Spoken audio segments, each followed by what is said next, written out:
이런 일이 발생했습니다. 이때 제가 주식을 5달러 차익을 내고 기분 좋게 팔아버렸거든요. 이때 제가 주식을 5달러 차익을 내고 기분 좋게 팔아버렸거든요. 기분 좋게 팔아버렸거든요. 하락할 때를 대비해 수익을 실현하는 것이 더 나아 보였습니다. 그럼 여기서 중요한 건 무엇일까요?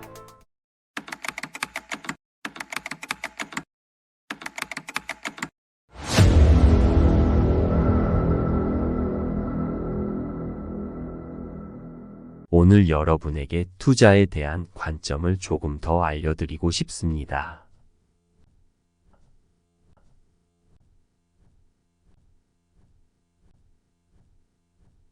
단기적인 상황, 즉 오늘이나 지금 당장 벌어지는 일에만 집중하기보다 조금 더 큰 그림을 보는 것이죠. 이를 설명하기 위해 저의 개인적인 이야기를 해보려고 합니다. 여기 1942년 3월 12일자 뉴욕타임스 신문이 있는데 좀 오래된 신문이죠. 그때로 돌아가 보면 미국은 막 전쟁에 휘말린 지 약 3개월쯤 된 시점이었고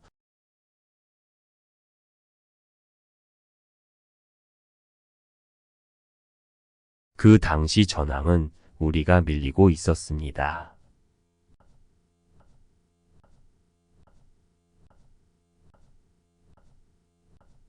신문 헤드라인에는 태평양 전선에 부정적인 소식이 가득했습니다. 아무튼 저는 3월 11일을 앞둔 며칠간의 헤드라인을 가져왔습니다. 보시다시피 화면에 슬라이드 2가 떠 있는데 태평양에서 큰 위기에 처해 있던 상황이었습니다.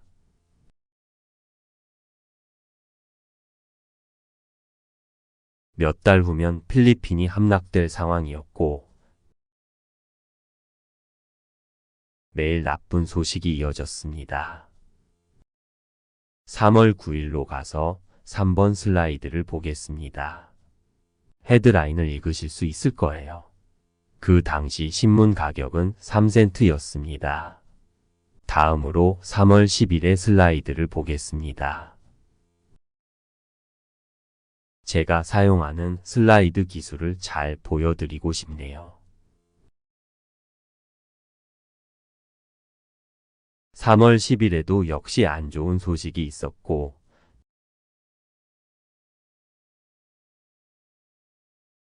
주식시장도 그 영향을 반영하고 있었습니다.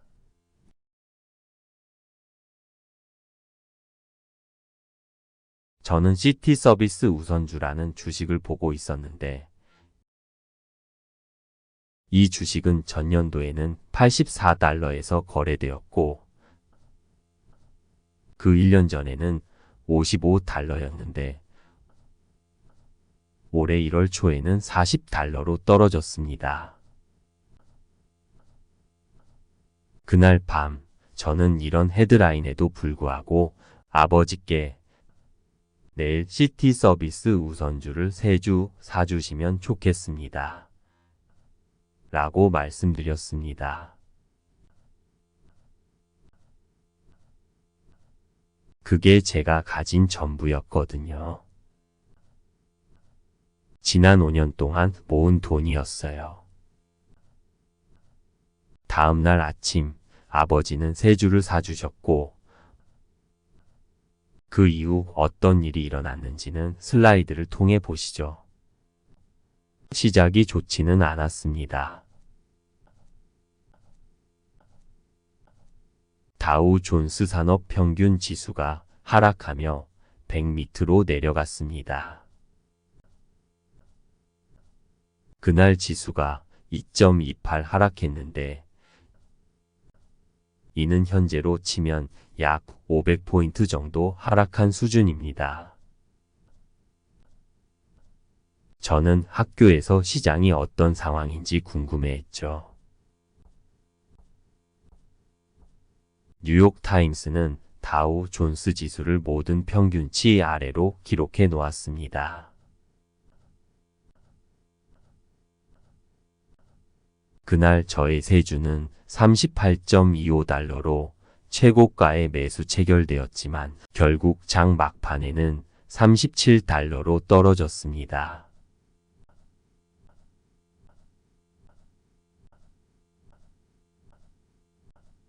이게 제가 앞으로 주식에서 겪을 타이밍 실패의 시작이었죠.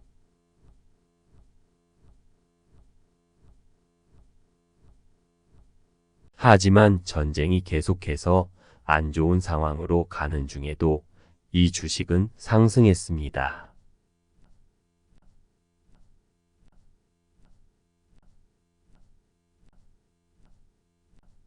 다음 슬라이드를 보여주시지요.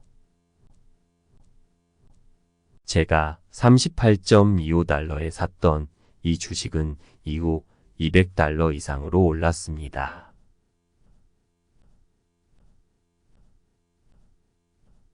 하지만 이 이야기는 그렇게 긍정적이지만은 않습니다. 다음 페이지를 보여주세요. 이런 일이 발생했습니다. 이때 제가 주식을 5달러 차익을 내고 기분 좋게 팔아버렸거든요. 하락할 때를 대비해 수익을 실현하는 것이 더 나아 보였으니까요. 그럼 여기서 중요한 건 무엇일까요? 이제 시티 서비스 이야기는 넘기고 여러분이 1942년 3월 11일로 돌아갔다고 상상해 보세요. 유럽과 태평양 전선 상황이 안 좋았지만 미국은 결국 전쟁에서 승리할 거라는 믿음이 있었습니다. 미래를 알긴 어려웠지만 우린 승리를 눈앞에 두고 있었습니다. 우리는 미국 시스템이 1776년 이후로 잘 작동하고 있다는 것을 알았습니다. 여러분이 그때 1만 달러를 투자했다고 가정해 봅시다. 인덱스 펀드에 투자한 것으로 생각해 보시죠. 당시에는 인덱스 펀드가 없었지만 S&P 500에 투자했다고 보면 됩니다. 아니라면 농장을 사서 평생 동안 보유하고 그 농장이 얼마나 수익을 내는지에 따라 투자 성과를 계산하는 것으로 생각해 보세요. 아파트라고 생각해도 됩니다. 이제 그 돈을 미국 기업에 투자해 보유하고 주식 시세를 전혀 보지도 않고 남의 조언에도 휘둘리지 않았다고 가정해 보세요. 그렇게 했다면 현재 얼마가 되었을까요? 다음 슬라이드를 보시죠. 정답은 5,100만 달러입니다. 아무것도 할 필요가 없었습니다. 회계 지식을 알 필요도, 매일 주가를 확인할 필요도 없었죠.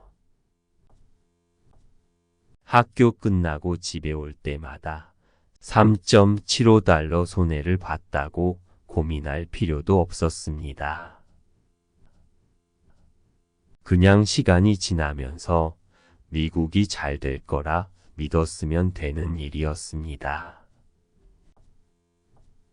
그러면 자연히 미국 기업도 잘 될 테니까요. 주식 종목을 고르거나 시장을 맞추는데 집중할 필요가 없었습니다. 일생에 단 한 번만 올바른 투자 결정을 내렸으면 됐죠. 질의응답에서 들으시겠지만 궁극적인 질문은 미국 기업이 앞으로 얼마나 성장할 것인가입니다. 한 가지 더 예를 들어볼게요.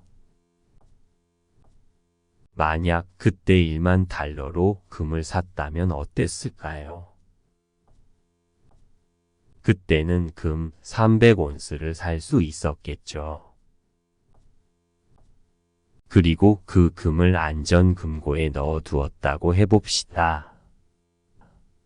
하지만 금은 매년 같은 300온스를 유지할 뿐 아무런 생산성도 없습니다. 무언가를 창출하는 자산이 아니라는 의미입니다. 그러면 지금 여러분이 얻은 것은 무엇일까요? 그 금이 현재 40만 달러 정도 가치가 있겠지만 그간의 기업 성장을 놓쳤겠죠. 생산성 없는 자산에 투자했다면 주식에서 얻을 수 있는 배당과 재투자, 수익도 얻지 못했을 겁니다. 미국 비즈니스에서 1달러를 벌 때마다 금으로는 1센트도 못 벌었을 겁니다. 사람들은 뉴스 헤드라인에 겁을 먹으면 비생산적인 자산으로 도망가라고 합니다. 우리는 상상할 수 있는 가장 큰 순풍을 등에 업고 사업을 해왔고, 이건 투자자에게는 꿈 같은 상황이죠. 주식 투자로 실패한다는 것은 사실 정말 어렵습니다. 단, 잘못된 주식을 사거나 타이밍을 잘못 맞추지 않는다면요. 미국 경제 전반에 투자하고 오랜 기간 꾸준히 돈을 넣는다면 그 결과는 비교할 수 없을 만큼 좋을 겁니다. 아무것도 생산하지 않는 자산을 보유하는 것은 생산적인 비즈니스에 투자하는 것과 비교할 수 없죠. 또한 시장을 타이밍 맞춰 들어가고 나오는 것도 쉽지 않습니다. 대부분의 사람들, 심지어 투자 전문가들도 단순한 장기 투자, 철학을 따르는 것보다 성공할 수는 없습니다. 이렇게 한다면 회계, 주식 용어, 연준의 다음 결정 등에 대해서도 많이 알 필요가 없습니다. 평생의 투자에서는 그런 것들이 크게 중요하지 않아요. 중요한 것은 일관된 철학을 가지고 그것을 지키는 것, 왜 투자를 하는지 이해하는 것, 그리고 잘 모르는 일에는 그냥 신경 쓰지 않는 것입니다.